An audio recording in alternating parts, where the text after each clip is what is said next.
Blue Lock U20 hot takes on each team that Blue Lock will be playing. Let's see if it's legit. Or not legit, but at least makes sense. First group stage win, comfy win, 2-0 against Nigeria. Takes some time for everyone to get used to the formation, but job gets done. Maybe we're just overlooking Nigeria altogether. Just because they don't have a new Gen 11 player, I think we're just automatically assuming, yeah, no, it's gonna be easy. I mean, who knows, man? Japan might get knocked out first round, and that would suck, but hey, goes to show you how competitive this is. Group 2, stage game, humbling experience. 3-1, that's probably the most realistic score I've seen thus far. Japan realizes that to improve if they want to win this tournament, as Loki and Charles potentially run riot, must go back to the drawing board. I don't think it'll be that crazy. I think it'll still be like maybe 2-3. It won't be that much of an insane like knockout. Mind you, Loki and Charles have played against Blue Lock, and Blue Lock has played against them.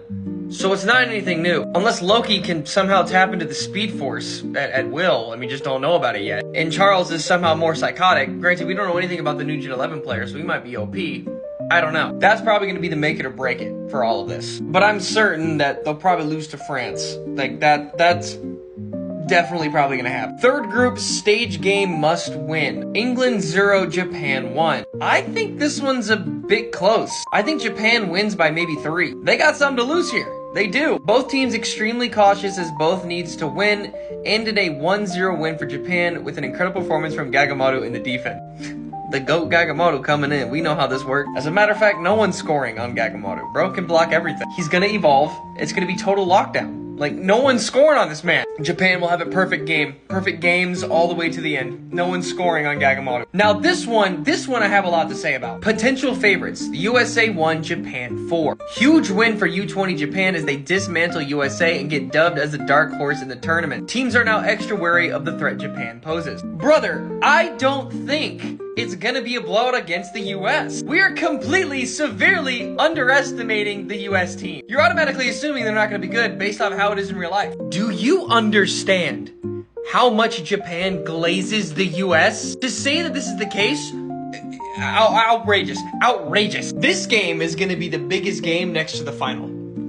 This will, or at least somewhere close to it. The amount of glaze Conchito is going to give that US team, you have never seen glaze like it. You think my glaze for Isagi is bad? You think Kaiser fan glaze is bad? Oh, brother, you are not ready for this. That Japanese team is going to praise the absolute dog out of the US team. Same thing on the other side. This game right here, aside from Spain, Germany, and possibly France, is going to be the most memorable one. I don't agree with the score at all. I don't. This one is going to be close. This one is. Round 16, don't get too comfortable. Japan 3, Morocco 2. I get the feeling that Japan would absolutely mollywop Morocco. I don't care that they have a new Gen 11 player. I think at this point in time, they've evolved so much that I don't think Morocco will be able to do anything. After being dubbed the potential favorites with an empathetic win, Japan are humbled being under pressure for large stages of this match. A last-minute goal sends them through. Sure, but also, like, it's Morocco.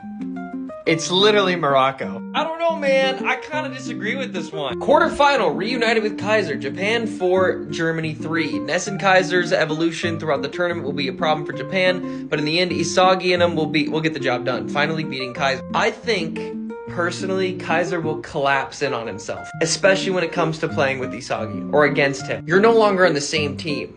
And the reason Kaiser was able to get to where he was because of Isagi. And he realizes that. So now he's going to be looking for that in damn near everyone on every single team. And once he gets to Japan, I think it's going to overwhelm him. He won't care about anybody else. Like, that will be his obsession. Trying to lick the wounds or finally understand what went wrong before. I think that's going to be his downfall again. Or maybe a whole different team takes out Germany. It's like, oh shit, like, we don't get to play Kaiser.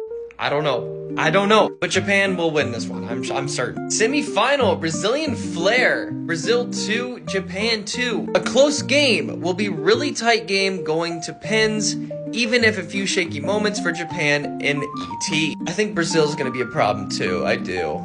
But at the same time, I mean, I don't know. And with their new Gen 11 player, yeah, this one should also be an interesting one. The final, Bunny versus Sai. Japan versus Spain. We're assuming that Bunny is going to be like the main villain of all this in terms of new Gen 11 players. but France exists as well. I think this might be its own arc altogether, but I wouldn't mind it being the final, but I would also like to see France in the final too. But some people might not like that because they would have already played them earlier on, but who knows?